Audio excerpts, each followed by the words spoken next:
You just heard Martin explain how increasingly intelligent machines are likely to change the world in some amazing ways by performing tasks that previously required human effort and attention. Now, this AI-driven revolution is going to upend business models and put all sorts of workers out of jobs. Now, Martin's a smart guy, and his facts are correct, but I'm sorry to say his conclusions are suspect because he's only giving you half the story. In the next 15 minutes, I'd like to give you the other half of the story. And I want to make 2 points. First, artificial intelligence isn't magic. In fact, it's not really about intelligence at all. It's better understood as simply the latest advance in automation. My second point is its effects on society in general and labor markets in particular is likely to be very much like previous waves of automation, such as the invention of the electric light bulb or air travel or the automobile or television or digital computers. Now, each of those innovations put plenty of people out of work, but more importantly, they increased our wealth and created a raft of new jobs and professions. So let me start with a little bit of history here. Now, the field of artificial intelligence, as you may know, is about 50 years old at this point. And it's been through several cycles of hype and disappointment. And I'm sorry to say, we're in one of the hype cycles right now. I suppose that's why I'm here talking to you today. Now, the reasons for this are complex.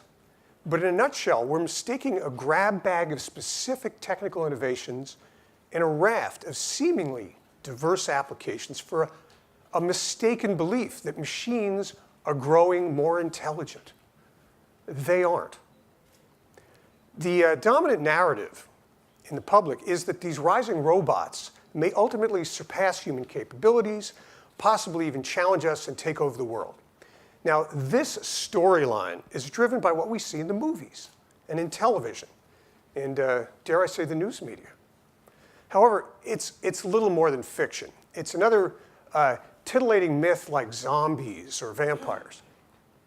So to understand what is really happening, let's start with the fact that scientists have no idea what human intelligence really is, much less what it might mean for a machine to be intelligent. You know, contrary to popular belief, intelligence is not some sort of objective, linearly measurable quantity like your height or your shoe size. That's a great myth. Now, it's true that we regard some people as smarter than others. But human intelligence comes in many forms. You know, Einstein may be a genius, but that doesn't make him a brilliant composer like Beethoven or a world-class basketball player. So the same thing is true of the new generation of AI applications. Most of them are carefully crafted to solve very specific problems. They don't generalize easily, and certainly not the same way that humans generalize. You know, the mundane truth is that most of the remarkable AI applications that you folks are hearing about are more general or capable versions of previous advances. Some of these advances do build on one another, but mostly they are painstakingly assembled from a collection of software tools and techniques. Now, Martin mentioned this. A great example of this is the supposed progress in competing at board games. You may know that in 1997, a program written by IBM beat the world's chess champion, Garry Kasparov. Now, about 2 years ago, a different program written by Google beat Lee Sedol, who is a world-class Korean Go player. Now, for technical reasons, as Martin mentioned, Go has long been regarded as a harder problem to solve than chess. You know, and the press greeted this recent announcement about Go with the same breathless hand-wringing that it did in 1997, sounding the alarm that machines, oh my God, maybe now they're smarter than people. But what they didn't tell you was that one of these programs isn't a more capable or advanced version of the other. Quite the contrary. They used very, very different techniques. So the machines weren't getting smarter at playing board games. Programmers are simply using different tools to solve different problems. And they had more powerful computers. Now, more to the point, when we cut through all this nonsense, it's silly to worry that machines outperform people. We already build all sorts of machines that outperform people, at any number of tasks. That's why we build them, and that's why they're useful. Okay? Now, virtually everything that you hear about AI applications today are applications of what's called machine learning. But I want to assure you today, that's a misleading term. Machines don't learn the same way that people do. Now, instead, machine learning it's basically a collection of software techniques for extracting useful patterns out of very, very large collections of data. That data might be millions of pictures of cats, for example, historical securities prices, or medical x-rays. But machine learning programs can't learn anything, can't learn everything. They work for narrow problems where we have a clear, objective measure of success and a very large pool of sample data. Much of the recent success of the field is based on the dramatic increase in computing power and data storage, and mostly the proliferation of very large amounts of digital information. Now, we hear about all kinds of exciting applications all the time, and they seem very different, like trading stocks, driving cars, diagnosing cancer. But the common thread is they all involve finding patterns in example data. They bear little to no relationship to the way people solve problems, and they certainly aren't evidence of emerging machine intelligence. So let me turn to my second point. What does all this mean for the future of work? You may have read about the dire predictions of experts that perhaps 50% of today's jobs may be subject to automation. Now, these studies, naturally, of course, they're going to raise concerns that we may be on the brink of some kind of unprecedented unemployment crisis. Are we really doomed to a future in which hordes of desperate job seekers compete for ever scarcer work? Now, the short answer is that predictions of the robot apocalypse are wildly overblown. Robots are a new wave of automation, and like previous waves, they do reduce the need for human labor. Now, in doing so, they make the remaining workers more productive, and our companies, the companies that you manage, are obviously become more profitable. But those profits find their ways into the pockets of employees, sometimes, stockholders, and consumers through lower prices. Now, that newfound wealth, in turn, increases demand for products and services, compensating for the lost jobs by employing ever more people. Now, this isn't just wishful thinking, like a persistent growth rate of 3%. Exhibit A in this is that despite decades, if not centuries, of warnings by pundits that the latest advances will idle large swaths of the workforce, more people today are gainfully employed than ever before, and if truth be told, at higher wages than at any point in history. So there's something more remarkable, though, that's missing from this discussion, and that's the fact that today's most dire predictions of jobs lost to automation, they actually fall short of historical norms. A recent analysis by the Information Technology and Innovation Foundation used census data to quantify the rate of job destruction and creation in each decade since 1850. They found that an incredible 57% of jobs that workers did in 1960 no longer exist today. So now you might say, that's ridiculous, I don't believe it. If you're as old as I am, I hope you're not, you'll remember visiting offices filled with legions of typists and secretaries and office clerks. Where are all the gas jockeys? Remember them? Elevator operators, bowling pin setters, if you're really old. They're all gone, all those jobs. Now, let me just give you one specific example. Anybody here from AT&T? No? Okay. At its peak, AT&T employed over 1 million telephone operators. They would just connect the calls, plug on those plug boards. Today, there are less than 10,000 telephone operators left in the United States. Now, that's a lot of surplus workers. And yet, here we are at full employment.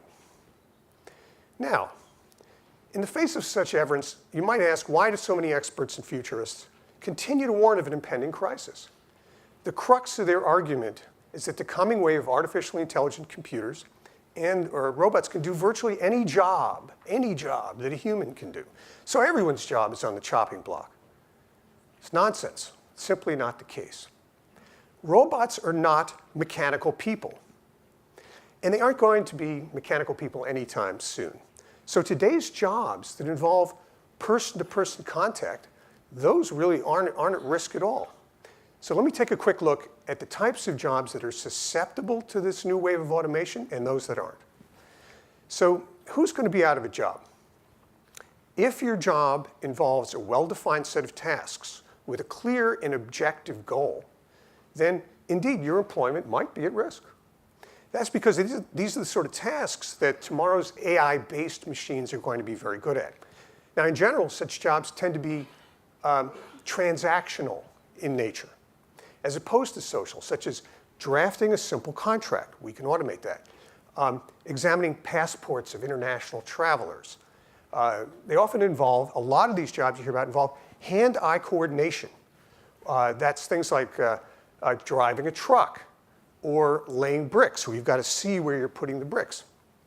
But if your job involves a wide variety of tasks or flexible problem solving in some kind of complex or changing environment, or person-to-person communication if it's high touch, or another class is personal skills, demonstrations of personal skills. So then your job is relatively safe.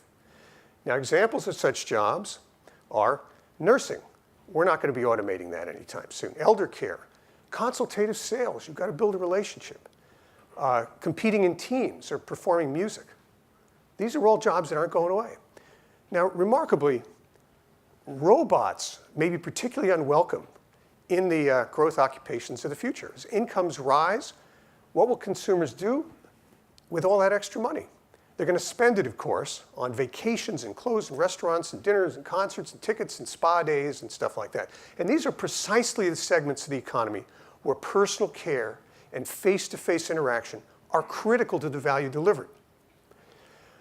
That means increased demand for flight attendants, hospitality workers, tour guides, bartenders, dog walkers, tailors, chefs, yoga instructors, and masseuses, just to name a few.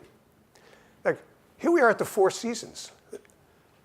Luxury hotels like this are not prized because they're more efficient. They're prized because their staff is more attentive. And somehow I doubt that our grandchildren are going to want to tell their troubles to a robotic bartender or prefer to watch a Toyota robot play violin, like Chopin on the violin. So the irony of the coming wave of artificial intelligence is that it may herald a golden age of personal service. So let me just recap. Right now, there's just way too much hocus pocus about artificial intelligence. It won't, as Elon Musk recently warned, do everything better than us. It's ridiculous. Much less is it going to represent some kind of threat to the future of humanity. It isn't some sort of magic pixie dust that these wizards sprinkle on your computers to make them smart. Instead, it's a new wave of automation that will open up valuable new business opportunities. Now, with respect to employment, the new wave of automation, it's certainly going to cause significant job losses and labor market disruption. But there's no reason to believe this is going to happen any faster in the future or differently than it has in the past. Previous waves of automation have changed the nature of work, but they haven't resulted in a net loss of overall employment. And the new wave is likely to follow the same trajectory. So if history is a guide, this remarkable new technology, it's not going to spell the end of work. Instead, artificial intelligence is going to change the way we live and change the way we work, improving our standard of living while shuffling jobs from one category to another in the famous capitalist cycle of creation and destruction. Now, I don't have time to explain what it's going to mean for today's corporations and how you can best position your companies to take advantage of these opportunities, but I'll try to cover that in the AI breakout session. And if you aren't planning to attend that, I just want to tell you, please feel free to grab me. I'll be around all day at lunch or during the breaks, and I'd be happy to talk with you about it. Thank you very much. Jerry, thank you very much. Can we ask Martin Ford to come out? And we've got a couple of minutes for questions from the audience. Questions? Good job. Yes, please. And tell us who you are. Thank you. Art Steinmetz, Oppenheimer Funds. Let me connect your remarks to the earlier discussion about rising mortality rates among middle-aged white males, which was called the deaths of despair. So in all these service jobs that are going to be created, of course, they have much lower wages than the jobs that are being taken away, the manufacturing jobs. And we might consider something like guaranteed basic income, as you discussed. But the problem is it takes away the dignity of work. You know, there was that, perhaps this is an apocryphal story, but there was this orphanage in Stalinist Russia, right, where they were trying to be scientific about raising babies, and they never picked them up, and the babies died because they didn't have the attention. If you take away the dignity of work and you give people a guaranteed basic income, maybe they can buy the necessities of life, but where's the meaning of life in that case? Do you? Well, first of all, the basic income is going to be fairly minimal. So the intent of that, at least certainly not initially, is not that everybody takes that income and stays home and plays video games. The plan is to structure that in a way that you preserve the incentive for people to do more. So people will work if they can, full-time or part-time. A lot of people would start businesses. It's just that you're giving them a floor below which they can't fall. So I think that it could actually result in a more dynamic economy. Other questions? Can I make a comment? Yes, you can. Very briefly, the problems with the job market and the problems of this deficit of despair are related to what happens with famine. There's plenty of food, but it's maldistributed. We have plenty of work today, but people don't have the right skills. That's the problem we should be working at, and you guys are part of the solution, but it's a whole other speech about how we can solve that. The problem is that people don't have the skills for the jobs. That's one. Second is they're geographically maldistributed. They move from certain areas to other areas, and people don't want to move. And so that's one of the reasons that we have these depths of despair. The jobs aren't where the people are. Other questions? If not, then I'm going to ask one. But Jerry, back to this notion that a lot of the jobs that might be created in the service sector are not the manufacturing jobs that are being lost, the unionized jobs that provided not just a better wage, but better benefits and social cohesion, because the union represented these workers not only in their community, but in Washington. All of that gets lost, and we have more bartenders, or we have more service workers. Isn't that a problem? Well, I think there's this myth that we're going to automate certain classes of low-skilled jobs and not high-skilled jobs. Both Martin and I agree on this. I think, and the new jobs will come in all categories as well. So I don't think it's really as much of an issue as people think. The new jobs are not necessarily going to be any worse than the existing jobs. As in San Francisco, where I live, you can be a masseuse with relatively little training. They make $100,000 a year or more. So there are plenty of good jobs in a lot of these categories. One last question, very quickly, in the back there. Hi, this is Lakshmanan from Tech Mahindra. Take a place like China, where automation will come in. There's an aging population, and people will lose their jobs, and they're not in a point where they're willing to learn.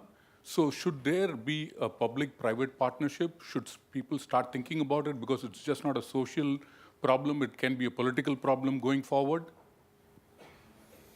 I think absolutely it will require cooperation between business and government to try to solve these problems. We should do everything we can to make sure that the resources are there to retrain people. But we need to keep in mind a lot of it is not just retraining. A lot of it is basic capabilities and even mindsets. I mean, the point that I've been making is that any job that is fundamentally routine and repetitive is at some point likely to be threatened. And that's a big percentage of jobs, maybe at least half of the jobs. Not everyone is going to be particularly well equipped to take on more creative jobs or more people-oriented jobs. So I think that going forward, the problem we face is maybe a shortfall in the absolute number of jobs out there. There just aren't enough, but also a significant, you could call skill mismatch or mismatch between the basic capabilities and personalities maybe of workers and the kinds of work that are going to be available. So I think that's going to be a big problem in many countries. Jerry, quick notion, public-private partnerships? Extremely briefly. A lot of this problem will get solved as a result of changing demographics. We're going to have a shrinking workforce. It's not going to grow as quickly as the economy grows. And so that'll put upward pressure on wages. But the skills thing is a big issue. Today in the United States, we have a big problem because the government gives money to people to go for training for things for which there is no demand and no skills. And that's why we have a student loan problem, because they're not learning things that have value so they can pay back their loans. What we need to do is create something new, the equivalent of like what we do with mortgages. Have a system where we don't think of it as social welfare, we think of it as investment in training for people, and we have ways in which we can tie the training to the ROI on the skills that they learn. And there are very good ways to do that today. Gentlemen, thank you very much. Thank you. Thank you. It's fascinating. So before we go to the next panel, let's pull that poll question back up that we asked this morning on whether or not you think that artificial intelligence, pull out your smartphones, I'm interested to see whether any opinions changed on this. Artificial intelligence will A, destroy more jobs than it creates, B, create more jobs than it destroys. And a quick read on that before we go to our next session.